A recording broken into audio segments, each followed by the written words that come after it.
हिंदू धर्म की मान्यताओं के अनुसार भगवान विष्णु ने समय समय पर धर्म की स्थापना और अधर्म के नाश के लिए अवतार लिए हैं। हिंदू शास्त्रों के अनुसार भगवान विष्णु के कुल 24 अवतारों में से 10 सबसे ज्यादा लोकप्रिय और इम्पोर्टेंट अवतार हैं, इसलिए इन्हें दशावतार कहा जाता है। इन 10 अवतारों में से 4 सतयुग में, 3 त्रेता युग में, 1 द्वापर युग में और 2 कलयुग में, जिसमें से 1 घटित होना अभी बाकी है। पिछले वीडियो में मैंने सतयुग में घटित 2 अवतार, मत्स्य अवतार और कूर्म अवतार से जुड़ी कहानियों के बारे में आपको बताया था, और इस वीडियो में हम सतयुग में लिए गए नेक्स्ट 2 अवतार, वराह अवतार और नरसिम्हा अवतार के बारे में जानेंगे। Hello friends, welcome to my YouTube channel story time with Riya, और मैं हूँ आपकी रिया। आई होप आप सभी अच्छे होंगे। आगे बढ़ने से पहले एक छोटी सी रिक्वेस्ट, अगर आप मेरे चैनल पे न्यू हैं तो आपके लिए पिछले वीडियो का लिंक आपको डिस्क्रिप्शन बॉक्स में मिल जाएगा, और अगर आप ये वीडियो देख रहे हैं तो इस चैनल को सब्सक्राइब करके बेल आइकन दबाना ना भूलें, क्योंकि मैं रोज आपके लिए ऐसे ही इंटरेस्टिंग और इन्फॉर्मेटिव वीडियोस लाती रहती हूँ। So please like, share and subscribe. अब आपका ज्यादा टाइम ना वेस्ट करते हुए जानते हैं भगवान विष्णु के तीसरे अवतार वराह अवतार के बारे में। मत्स्य और कश्यप के बाद तीसरा अवतार है वराह अवतार। वराह यानी शूकर। इस अवतार के माध्यम से मानव शरीर के साथ परमात्मा का पहला कदम धरती पर पड़ा था। मुख शूकर का था, लेकिन शरीर इंसानी था। उस समय हिरण्याक्ष नामक दैत्य ने शक्ति से स्वर्ग पर कब्जा कर पूरी पृथ्वी को अपने अधीन कर लिया था।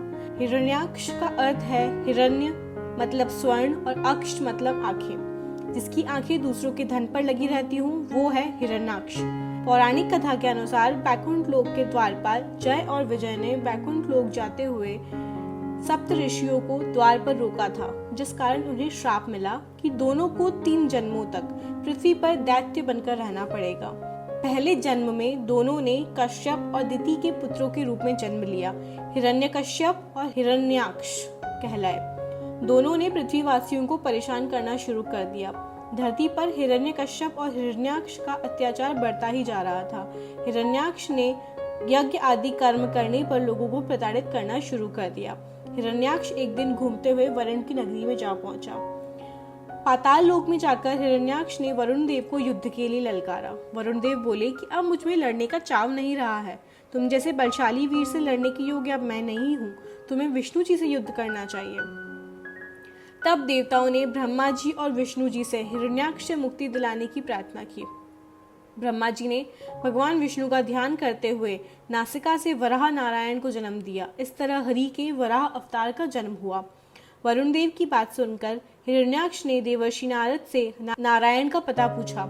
देवर्षि नारद ने उन्हें बताया कि नारायण इस समय वराह का रूप धारण करके पृथ्वी को समुद्र से निकालने के लिए गए हुए हैं। हिरण्याक्ष तुरंत उसी स्थान के लिए प्रस्थान कर दिया, क्योंकि उसी ने ही पृथ्वी को समुद्र में रखा था। पहुंचने पर हिरण्याक्ष ने देखा कि भगवान हरि वराह अवतार में पृथ्वी को लेकर जा रहे हैं। हिरण्याक्ष ने भगवान वराह को युद्ध के लिए ललकारा और महायुद्ध आरंभ हो गया। भगवान विष्णु ने अपने दांतों और जबड़ों से हिरण्याक्ष का पेट फाड़ दिया और पृथ्वी को फिर से अपने स्थान पर स्थापित कर दिया। इसके पश्चात वराह अंतर्ध्यान हो गए। जब जब धरती पर दैत्यों और बुरी शक्तियों ने मानवता के विपरीत अत्याचार किए, तब तक भगवान विष्णु ने एक नया अवतार लेकर बुरी ताकतों का सर्वनाश किया। भगवान विष्णु के चौथे अवतार नरसिंह भगवान हुए हैं। हिरण्यकश्यप जैसे दैत्य का संहार करने के लिए उनको आधे नर और आधे सिंह का ये अनोखा अवतार लेना पड़ा था। कश्यप नामक ऋषि और उनकी पत्नी दिति को 2 पुत्र हुए थे, हिरण्याक्ष और हिरण्यकश्यप। हिरण्याक्ष को भगवान विष्णु ने वराह अवतार लेकर धरती की रक्षा के लिए मार दिया था। अपने भाई की मृत्यु का बदला देने के लिए हिरण्यकश्यप ने कई वर्षों तक तपस्या की और अजय होने का वरदान मांगने का संकल्प लिया। उसकी तपस्या से प्रसन्न होकर भगवान ब्रह्मा ने उसे वरदान दिया।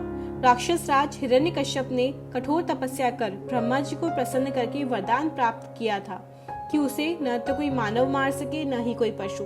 न दिन में उसकी मृत्यु हो, न ही रात में, न घर के भीतर और न घर के बाहर, न धरती पर और न आकाश में, न किसी अस्त्र से और न किसी शस्त्र से। यह वरदान प्राप्त कर उसे अहंकार हो गया था कि उसे कोई नहीं मार सकता है। वह स्वयं को ही भगवान समझने लगा था। उसके अत्याचार से तीनों लोग त्रस्त हो उठे थे। हिरण्यकश्यप का पुत्र प्रहलाद भगवान विष्णु का परम भक्त था। उसने प्रहलाद को भगवान विष्णु की भक्ति करने से रोकने के लिए अनेक प्रयास किए, लेकिन हर प्रयास उसका बेकार गया।